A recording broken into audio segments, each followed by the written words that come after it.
artifacts. That was a defining moment in this organization. It started the collections into a whole new direction and created a basis from which we could grow collections of archaeological, as well as cultural, as well as physical artifacts in a new manner. During the Depression, another time when, like the economy of today, you might want to say, it's time to sit back, it's time to pull back, but we didn't. We became a national leader. And during the WPA era of programs, this organization hired 150 more individuals to staff to do things at a very menial wage, but it put people to work and it produced some great product. To create dioramas that we still use downstairs today, to create murals, oral histories. Oral histories were written and recorded that we use today as part of the research that we make available to people in the community. It was a wonderful defining moment. And it became a model for organizations, for museums across the country to do a similar type of thing. Don't draw back in these hard times, move forward as we look at what we're going to do here as well. We also defined who we are over time. Starting in 1945, we started to acquire different sites around the state. You're all familiar with many of them, but the Ute Indian Museum in Montrose, the Trapper Trader Museum up north near Fort Collins. As we go south, the Trinidad, the Kit Carson Museum, Santa Fe Trail Museum down in Trinidad, El Pueblo, Georgetown Loop Railroad. If you ever want to have a fun afternoon, go up and ride the locomotive or ride the rails up in Georgetown. Leadville, we have the Healy House. We had to define ourselves across the state, and we'll continue to look to do that as we move forward. We also, starting in 1970s when we moved into this building, had to change the way we worked. We had to bring in exhibits that weren't here. We had to create programs that we didn't have. We brought in national exhibits like the Vatican Treasures. We created new educational exhibits. We created new exhibits that we still use downstairs, a three-dimensional map showing the migration, adapting laser technology to show how the population migration took place in the state, how water influences the state. If you have a moment, see that as well after you go to the Denver 150 exhibit, which is a wonderful, wonderful look at Denver. And by the way, is probably the only museum exhibit you're going to see on the history of Denver, because there is no Denver History Museum. That's another part of our job.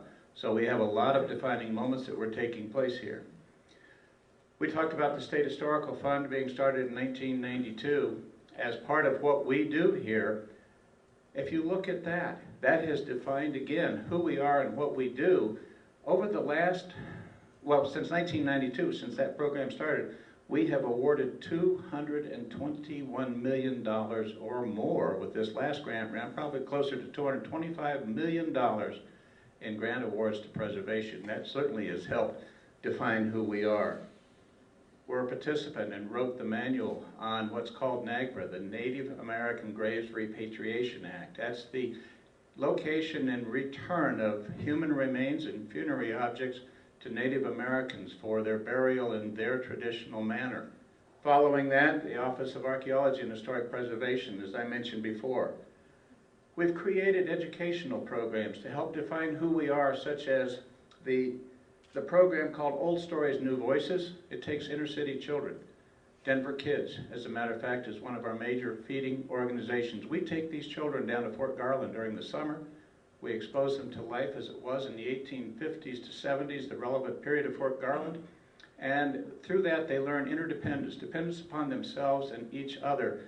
They learn a way of life. This program has been so successful, it was given an NEH grant to be perpetuated to other states. Right now, we're working with 3 other states who are using military forts and teaching this way of life. And it also won a Coming Up Taller award from the White House. It's been a very successful program in the definition of who we are and what we do. But what's next, and how do we move forward? We look at this move as more than a physical move. It's not just a move of a building, but it's a challenge to be a national leader, to continue to be a leader, to bring life to the history of Colorado, and to bring the history of Colorado into the programs of many more people along the state. But in order to do that, we've got to make some changes. We've got to have partners to help do that. We've got to look to people to show us how to make sure we remain relevant. Low touch. We know that kids like to touch things. They like to be part of a program where they can get their hands on but we have to balance that as well with high tech. We know we have to move into a higher tech era. And what you see here is an artist's rendering of the atrium of the new building, which is going to be a gathering place for people all over this area. It's a 3-story atrium, and what you see there in the background is a 2-story tall tech screen that we're working to try and get partners to help us bring into the era. So when presentations are given there, you don't see them on a small screen, you see them on a 2-story high tech screen as you sit in that space. We know that as we have these programs, like the Castro book, which just won the Colorado Book Award, written by the staff here, presented through Colorado Historical Programs, we have to take those to technology. We have to make sure that they're available on iPods, that you can get through with cell phones, that you can get them on the internet, that we have social networking presence, that we're going to be a Twitter subject, that we're going to be part of what goes on in that world, because that's the world that these young people, that's the world our patrons use, and that's where we know where we have to go. Rod talked about the exhibit out on Concourse A. As you walk across there, you'll see 150 years of mining history, from gold pans clear up to the products of today's mining technology, how they're used, where they're used. But it's a wonderful way for us to start a new era of going outbound. This is one of the first displays and exhibits that we've created that's not been housed in here. So when you're out at the airport, go across the concourse to security on Concourse A, and you'll see 150 years of history. You might also have seen the large van, the Lincoln traveling exhibit that was here. We want to put Colorado history on wheels. We're looking for partnerships to take that out so that we can take our exhibits and not have everybody come in here, but rather put those exhibits on wheels so we can travel out to Colorado locations and take our history with us. We're also looking to create a broadcast facility so that we can broadcast these history lessons out to schools all over the state, so that we can go from Holly to Rangeley, from the southwest corner in Cortez to the heart of downtown Denver, to the northeast section of the state, and we can bring that relevant history education to every member of the state of Colorado. And again, we need to look to partners to do that. We're going to break ground this summer. We're going to finish a building in 2011, and we're going to open the exhibits in the museum portion after we get them funded. We're starting a major funding campaign as we move forward. We've had meetings over the last couple of weeks on defining just that. So we have a long road in front of us. We look to partnerships. I will be talking to many of you. I am so proud to be a part of this organization. I am pleased to be here, and I am pleased to be looking forward to making friendships and acquaintances with so many of you. I see many familiar faces. I look forward to meeting more, and we'll be talking about this in many different ways. That's when it's going to happen, but why does it happen? I think we all agree. It happens because history does matter.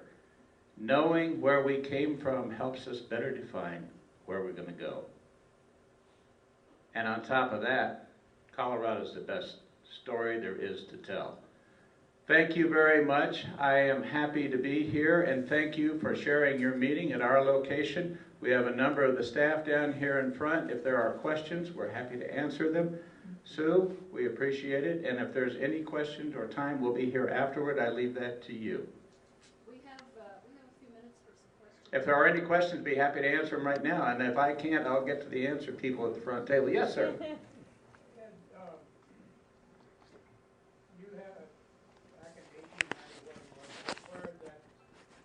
The Weatherall collection. Yes. Have the Indians looked to get some of them back?